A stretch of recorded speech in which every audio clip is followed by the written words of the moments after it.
Hello, Mahmoud Salabi. This is Libya المستقبل from Benghazi.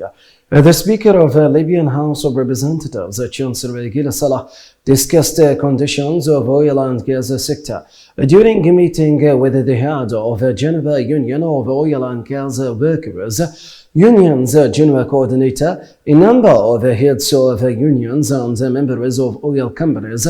The meeting discussed activation of the decision to increase the salaries of workers, right of retired workers and matters of duty to benefit from this increase, in addition to emphasize the right of all workers in settlement of their financial position from the date of issuance of the decision in 2014.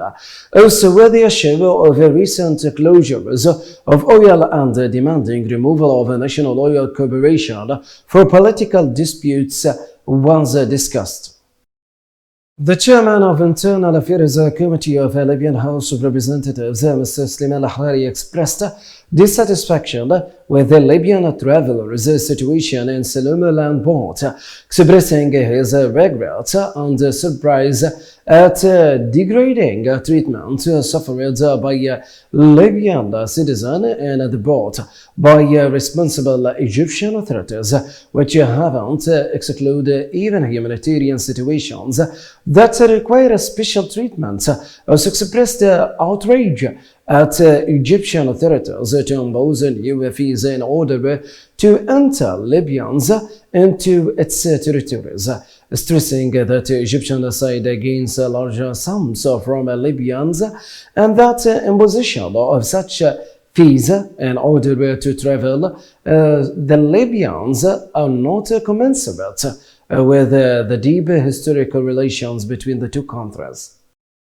The MB Rabia Boras participated through hypothetical technology in Arab Parliament's dialogue on the fourth review of Madrid Plan of Action for International Aging organized by United Nations Economic and Social Commission for Western Asia and United Nations Population Regional Bureau for Arab States. The dialogue aims to raise awareness about reviewing a process and Madrid Plan of Action, as well as exchange of knowledge and experiences on the role of parliamentarians in promoting aging issues, in addition to challenges they face in this context. The President of the Presidential Council, Muhammad al-Nafi, discussed with the Public Prosecutor, Chancellor Sadiq Sura, the work of prosecutors file to apply laws in force in the cases referred to at, follow up to relevant committees of its work of reform and rehabilitation institutions to determine treatment of inmates in accordance with international human rights standards. Al-Nafi praised the efforts of public prosecutor in dealing with the cases assigned to it, stressing the Council's support for judiciary to carry out its work perfectly. That's the news for today from Libya المستقبل. Thanks for watching.